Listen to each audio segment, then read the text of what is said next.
여러분 안녕하십니까? 오늘의 진도를 나가도록 하겠습니다. 1번 문제입니다. 밀폐된 포장식품 중에서 식중독이 발생했다면 어떤 균에 의해서인가 그랬습니다. 밀폐된 포장식품 어떻게 생각하십니까? 밀폐된 포장식품 그러면 통조림이라든가 그래서 생각나는 거 클로스트리디움 보툴리눔군이죠. 답은 3번입니다.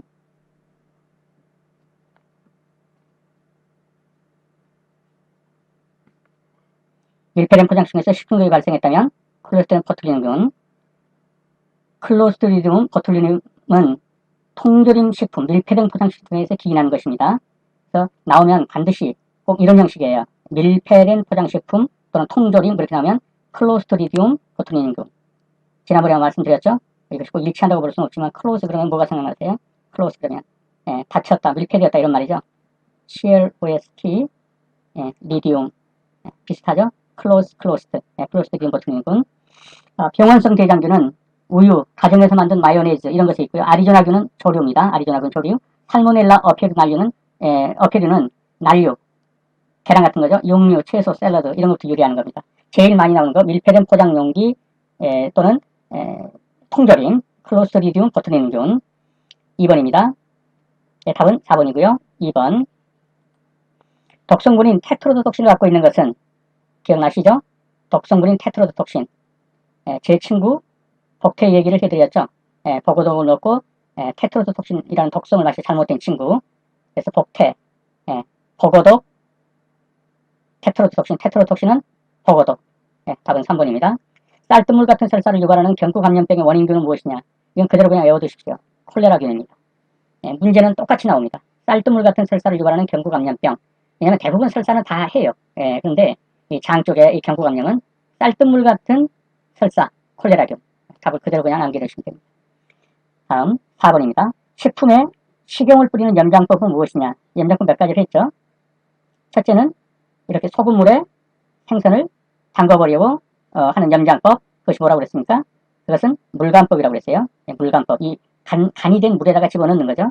이렇게 집어넣고 이 생선이 위로 뜨니까 여기다 대나무가지나 이런 걸 넣고서 돌로 눌러나가는 거. 이것은 뭐라고 했습니까? 압착염장법. 물간법 위에다가 누르는 거 압착염장법. 마른 간법은 무엇입니까? 생선이 이렇게 있으면 이 생선 위에다가 바로 소금을 뿌리는 거죠. 이것이 마른 간법. 염수주사법은 뭡니까? 골고루 좀 빠르게 간을 하기 위해서 주사기로 염수를 넣는 것입니다. 안으로. 그리고 그 다음에 이제 이런 또 위에 소금을 뿌리거나 물간을 하거나 뭐 이런 것을 하는 거. 이게 염수주사법이에요. 자, 여기서 묻는 것은 식품에 식염을 직접 뿌린다. 그럼 뭡니까? 마른 간법입니다. 답은 2번입니다. 다음, 식품 후 산패에 관한 설명으로 잘못된 것은 식품에 들어있는 지방질이 산화되는 현상이다. 맞습니다. 냄새가 변한다. 그렇죠? 산패니까요. 유지가 가수분이어 이런다고 한다. 맞습니다. 자, 부패와 기질이 같다 그랬는데 이게 틀려요. 여기 보시죠.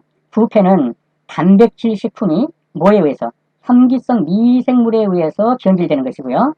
산패는 미생물에 의해서 변질되는 게 아니에요. 지방질 식품 유지가 햇빛, 공기 이런 것에 노출되어서 그냥 산화돼서 변질되는 거예요. 이것은 미생물에 의한 변질이 아니에요. 늘 시험에 나오니까 확실하게 기억해 두십시오. 산패와 다른 그 미생물에 의해 부패되는 것은 기질이 같지 않습니다. 하나는 미생물에 의한 것이고 하나는 미생물에 의한 것이 아니라 공기, 햇빛 등에 노출되어서 산화되는 것입니다. 그러므로 답은 4번입니다. 6번에 다음 중 소독력이 가장 큰 것은 그랬습니다. 소독력의 순서를 여기 적었습니다. 멸균은 완전히 멸해버린 것이 가장 큽니다. 살균은 죽인 것인데요. 이보다는 좀 얕고 그 다음에 소독, 마지막에 방부입니다. 그래서 가장 약한 것은 방부. 뭐 이 방부제 같은 경우는 빵에도 섞으니까요. 멸균 가장 높다. 자, 소독력이 가장 큰 것은 그러면 확실하게 알아주십시오. 멸균입니다. 그 다음이 살균, 그 다음이 소독, 그 다음이 방부입니다. 다음 7번입니다. 미숙한 매실이나 살구씨에 존재하는 독성분은 무엇이냐고 그랬습니다. 우리가 전번에 외울 때 이걸 뭐라고 그랬습니까?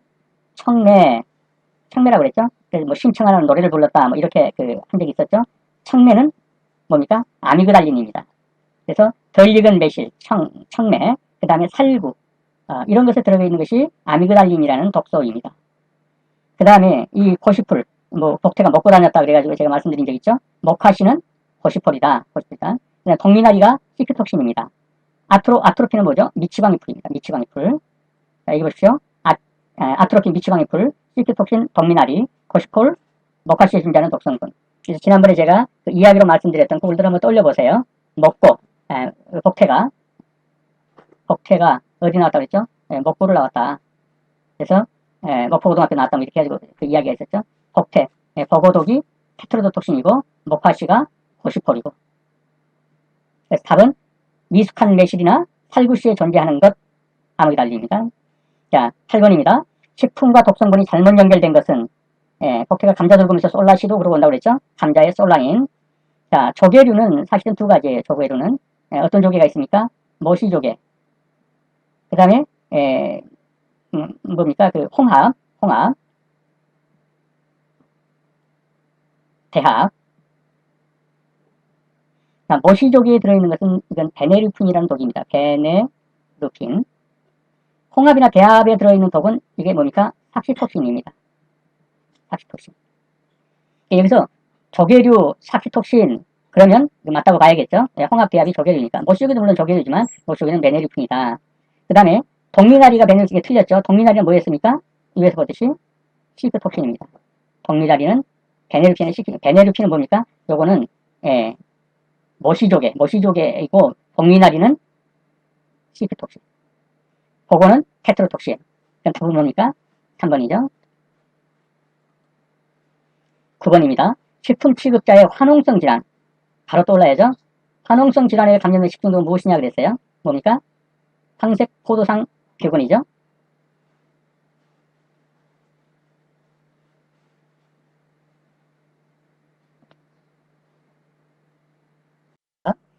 식품 취급자의 화농성 질환에 의해 감염되는 식중독은 황색 포도상균 식중독입니다. 다음, 우유 100g 중에 당질 5g, 단백질 3.5g, 지방 3.7g이 함유되어 있다면 이때 얻어지는 열량은 얼마냐? 이 열량, 이거는 암기를 하셔야 합니다. 1g의 탄수화물은 4kcal고요. 4kcal고, 단백질은 4kcal고, 지방은 9kcal입니다. 당질 그렇게 나오면 또 당질이 뭐냐? 근데 탄수화물이 다른 이름으로 당질이라고 불리니까 당질 그러면 4kcal라고 보면 됩니다. 단백질 4kcal, 지방 9kcal. 그러면 계산이 어떻게 나오겠어요? 당질이 5g이고 단백질이 3.5니까 이거는 다 4kcal 나오는 거니까요. 5 더하기 3.5 해가지고 곱하기 4를 하고요. 그 다음에 지방이 3.7, 이거는 9kcal 나온 거예요. 3.7에다 9를 곱한 거. 이 둘을 더하는 것이 그러니까 67.3kcal예요. 그래서 약 67kcal이다. 뭐 계산하는 거 어렵지 않죠? 당질 4kcal, 단백질 g당 얼마니까? 4kcal. 8.5g에다가 4를 곱하고 지방은 g당 얼마니까? 9kcal. 그렇게 해서 계산하면 되게 됐습니다. 다음 10번입니다. 다음 중 가열 시에 가장 파괴되기 쉬운 비타민은 자 그냥 보이시죠? 비타민 C입니다. 이거 계속해서 눈도장 찍을 수밖에 없어요. 다음 섭조개 속에 들어있으며 특히 신경계통의 마비 증상을 일으키는 독성은 무엇이냐 그랬어요. 아까 우리가 봤는데요. 이 홍합이 섭조개예요. 그래서 홍합하고 대합. 아까 이게 뭐라고 그랬죠? 삭시톡신. 그래서 여기 보십시오. 삭시톡신, 섭조개, 대합 속에 들어있는 독성분으로 마비 증상을 일으키거나 사망할 수도 있다. 신경마비를. 이건 끓여도 파괴되지 않는다. 그래서 이 포자를 형성하는 그 산란기에는 5월, 9월 사이는 없지 않는 것이 좋다. 자, 섭조개 속에 들어있어서 신경계통의 마비 증상을 일으키는 독성분, 삭시톡신. 참고로 무스카리는 뭡니까? 독버섯. 시크톡신은 뭡니까? 미나리. 베네루핀은 뭡니까? 베네루핀은 이거는 모시조개. 그래서 답은 섭조개에 들어있는 것 삭시톡신입니다. 다음 감각 온도의 측정에 작용하지 않는 인자는 뭐 이런 것은 무조건 고르라면 기압이라고 그랬죠. 자, 기온, 기습, 기류 이건 체감 온도와 밀접한 관계에 있다 그랬었고요. 이거는 뭡니까? 16도부터 20도 사이를 최적 기온이라고 하고 기습은 40에서 70%의 습도를 최적 습도라고 하고 기류는 얼마 있습니까? 세크당 1m, 즉 산들바람 초당 1m 정도 부는 바람으로 최적 기류라고 그랬어요. 답은 기압입니다. 13번입니다. 1일 총 매출액이 120만원, 식재료가 78만인 경우 식재 비율은 어떻게 되겠느냐? 뭐 이건 알면 너무 쉽죠. 식재료 비율은 뭡니까? 식재료 비율은 매출액에서 식재료가 차지하는 비율입니다. 매출액 120만 원 중에서 식재료가 몇 프로나 차지하는 거죠? 78만 원 나오는 게 120만 원 그러면 되는 거예요. 78만 원, 120만 원 나누고 그리고 비율이니까 100을 곱해주겠죠? 그러면 해보시면 답은 65%가 나올 겁니다. 3번이 됩니다. 14번입니다. 이런 문제가 기출 문제이기 때문에 13번 같은 경우에 한번 보고 가는 것이 아무래도 편하죠. 그래서 내본 거예요. 다음 14번입니다. 다음 유화상태 식품 중 누중수적형 식품은 무엇이냐 그랬어요. 자, 우선 여기 보세요. 누중수적형 마가린, 버터, 수중조적형 마요네즈, 아이스크림, 우유. 이 둘은 뭔가 좀 딱딱하다 이런 느낌 있죠? 이거는 뭡니까? 거의 물 같은 형태다.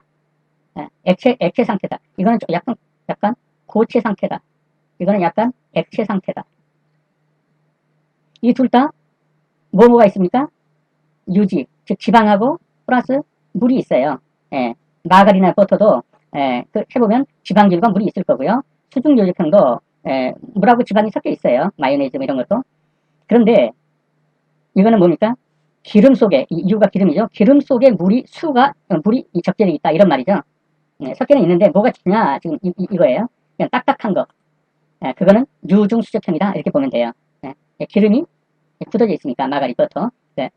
그것은 기름 속에 물이 섞였다 이렇게 보면 되고, 수중유역형은 이거 물처럼 묵죠. 근데 그 속에 기름이 들어있어요. 마요네즈, 아이스크림 이런 속에 이 지방이 들어있단 말이에요. 지방이. 그래서 이것은 물 속에 기름이 적재되어 있다, 들어가 있다 이렇게 보는 거예요. 그래서 딱딱한 것이 먼저 나오는데 유중수적형 그러면 마가린, 버터 같은 거, 묽은 것이 먼저 나오면 마요네즈, 아이스크림 이렇게 보면 돼요. 자, 문제를 보십시다. 유화 상태, 유화라는 건 섞여 있다 이 말이에요. 물과 기름이. 근데 유중수적형은 유가 먼저 나왔죠. 딱딱한 거 올라야죠. 그럼 뭐겠어요? 우유 묵죠, 생크림 묵죠, 마요네즈 묵죠, 마가린. 마가린, 버터가 유중수적형이다. 이렇게 보시면 되겠습니다. 다음입니다. 전체 식수가 3,000명이고 식수 변동률은 1.1, 식기 파손율은 1.07로 했을 때 식기의 필요량은 얼마냐? 이런 문제 나왔을 때 복잡하게 생각하시면 안 돼요. 아주 쉽게 생각하시면 돼요. 다른 거 생각 안 하고 전체 식수가 3,000명인데 그럼 몇 개 필요할까? 그러면 3,000개 필요하겠죠? 근데 변동률이 1.1이래요. 그러니까 10% 정도는 변동이 있을 수 있다는 거예요. 그럼 이것의 10%는 더해서 사야겠죠? 근데 이렇게 해놓고 봐도 또 파손된 게 있을 수 있다는 거예요. 가져와서 보면 파손되고. 그걸 이 7%로 잡아줬어요. 그럼 또 이만큼 더 사야겠죠? 결국 뭘 말할까요? 본래 3,000명분의 식기를 사야 될 것에 변동률 1.1에다가 1.07을 감안해서 사라는 거예요. 그러니까 결국 이런 말이죠. 3,000에다가 1.1을 곱하고 또 1.07을 곱해서 이거 곱하고 이거 곱해라. 그러면 3,531개를 사면 기존의 3,000명분에다가 깨질 것 감안한 변동률, 더 올 수도 있으니까 변동률 10% 감안하고 그 다음에 깨질 것 감안해서 0.7%죠. 감안해서 사면 요거 나와요. 3,532개. 그래서 이거 곱하기 해버리면 이제 답 나온다.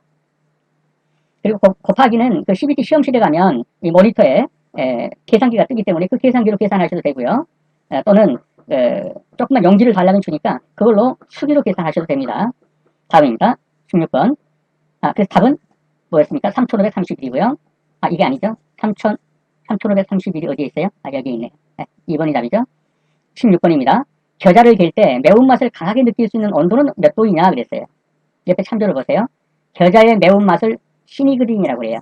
이 매운맛 성분을 시니그린이라고 하는데 이 시니그린을 매운맛을 분해시키는 효소를 미르시나제라고 해요. 미르시나제. 근데 이 미르시나제가 활동하는 최적 온도가 40도씩이에요. 그래서 이 겨자가 들어가는 것을 요리하는 식을 보면 겨자를 물에 뭉개가지고 요리하는 냄비 뚜껑 위에다가 이렇게 좀 덮어놓은 걸 보셨을 거예요. 한 40도 정도에서 발효가 돼가지고 매운맛을 최대로 내기 위해서예요. 결국 답은 무엇입니까? 40도에서 45도씨입니다. 그것이 이 겨자의 매운맛이 뭐라고 그랬어요? 시니그린. 이것도 나와요. 이 시니그린을 발효시키는 것이 이 미로시나제인데 이 미로시나제가 활동할 최적 온도가 40도, 45도씨예요. 그래서 가장 매운맛을 내는 것은 40도에서 45도씨다. 자, 다음에 원가 분석과 관련된 식으로 틀린 것은 그랬어요. 이것도 이렇게 어려운 문제는 아니에요. 자, 우선 밑에서 한번 봐볼게요. 식재료비 비율이라고 했어요. 식재료비 비율. 결국 뭐겠어요? 총 매출액 중에서 식재료가 얼마나 차지할까 하는 거예요. 그냥 봐도 답은 나오죠. 이 분모가 총 매출액이라 해야 돼요. 내가 총 판 것이 얼마인데 그 중에서 식재료가 50%가 들어갔다? 재료비만 50% 들어간 거예요. 인건비는 얼마? 뭐 이렇게 해서 이제 원가 계산을 하겠죠. 그래서 분자의 총 매출액의 식재료비가 차지하는 비율, 그래야 식재료 비율이에요. 그래서 4번이 틀렸어요. 이게 정답이죠. 틀린 거죠. 틀린 것은 그랬으니까. 인건비 비율은요. 총 매출에서 매출액에서 인건비가 차지하는 비율 맞죠? 그 다음에 메뉴 품목별 비율이에요. 뭐 메뉴가 뭐 여러 가지가 있겠죠. 뭐 김밥 뭐 이런 거 있겠죠. 그럼 예를 들면 김밥이라는 메뉴 가격에 어떤 비율이 있을 거예요. 그럼 거기에 들어가는 메뉴 가격이 있겠죠. 이게 매출액이에요. 여기서 품목별로 들어가는 재료비가 있을 거예요. 그 김밥 만드는데 재료비. 이걸 하면 뭐가 나올까요? 품목별 매출 비율이 나올 겁니다. 이것은 이 1번하고 거의 대동소이한 거예요. 자, 이제 잘 모르겠다면 감가상각비일 거예요. 감가상각비. 감가상각비는 예를 들어서 뭐 어떤 기계장치를 1억을 주고 샀다고 합시다. 1억을 주고 샀는데 이게 대용연수라는 것은 이거 연수 수명 다 들어가니 몇 년이나 쓰겠냐? 한 10년 쓴다고 합시다. 이것이 10년 다 쓰고 나서 남은 거 고철이나 뭐 이런 걸로 파니까 한 뭐 1,000만 원은 받을 것 같다. 그러면 구입 가격 1억. 잔존 가격이 뭐예요? 고철로 남는 거 마이너스 1,000만 원. 그럼 9,000만 원이죠? 이 9,000만 원을 10년으로 쓰니까 10년으로 나누는 거예요. 그러면 1년에 얼마가 될까요? 900만 원씩을 감가를 해나가라. 이게 정액법 감가한 거예요, 사실은. 정률법도 아니고요. 근데 어떻든 900만 원씩을 감가해 나간다라는 공식이 이거예요. 감가상각비가 얼마냐 그러면 1억 주고 샀는데 나머지 고철하는 게 1,000만 원이면 9,000만 원을 갖고 내용에서 10년 동안 떨어라 나눠서 이게 감가상각비예요. 계산 그렇게 하면 되고 답은 4번입니다. 자, 다음은 18번인데요. 쇠고기의 부위별 용도의 연결이 적합하지 않은 걸 그랬어요. 이제 제가 솔직하게 말씀드리면 이런 문제마다 다 조금씩 달라가지고 무엇이 정답이다라고 말하기가 쉽잖아요. 그래서 이것을 듣는 수험생들께서 그냥 어느 정도의 선 안에서 답을 맞추셔야 될 것 같아요. 우선 여기 위에 이 소고기의 이 부위를 내가 지금 캡처를 떴는데요. 요 위에 있는 뭐 목심, 등심, 채끝, 안심 뭐 이런 부분들을 보면 대부분 다 V 스테이크용이에요. 요 등쪽 부분요. V 스테이크용이에요. 그리고 요 밑으로 뭐 사태, 양지 뭐 이런 밑으로 가면 이 근육이 좀 단단해가지고 국찌개, 뭐 탕, 국 이런 것들이에요. 그래서 이 정도로 보시고 그다음에 이제 여기서 묻는 것은 지금 이제 예를 들면 이 설도를 한번 봐봐요. 여기가 설도인데요. 여기가 이 빨간 부분이죠. 여기가 설도인데 이 설도는 뭐냐면 근육으로 되어 있어 뻑뻑하고 질기다. 그래서 육회나 불고기 용도로 쓴다라고 했어요. 이 설도를 보니까 여기서 뭐라고 그랬어요? 스테이크 샤브샤브. 이 스테이크 샤브샤브는 주로 목 쪽에 있는 요 부드러운국이에요. 요 부분. 그래서 이게 정답은 설도로 나와 있어요.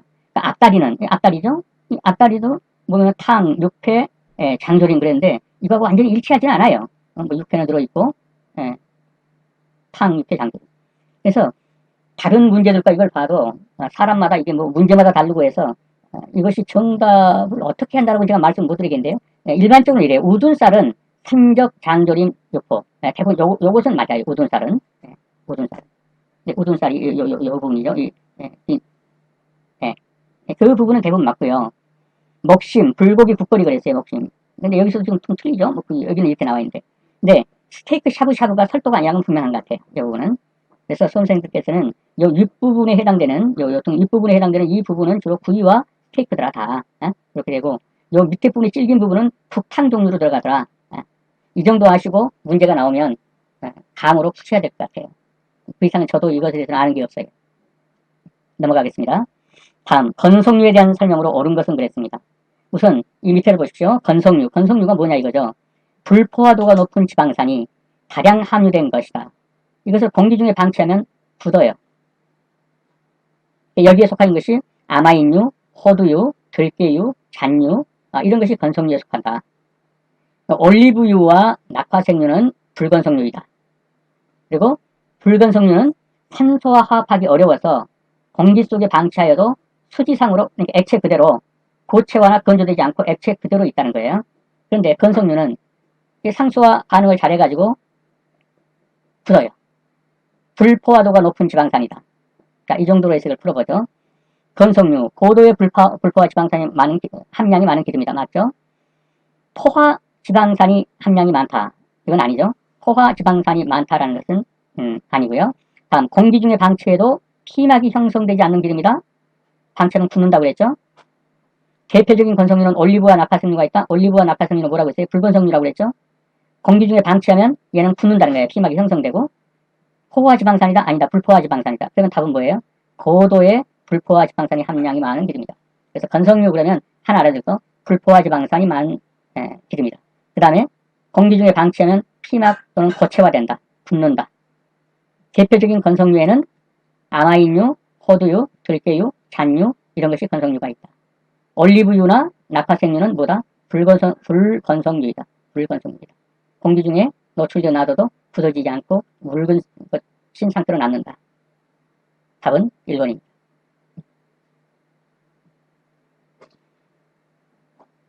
다음, 젓갈의 미생물의 번식을 방지하는 방법으로서 틀린 것은 그랬습니다.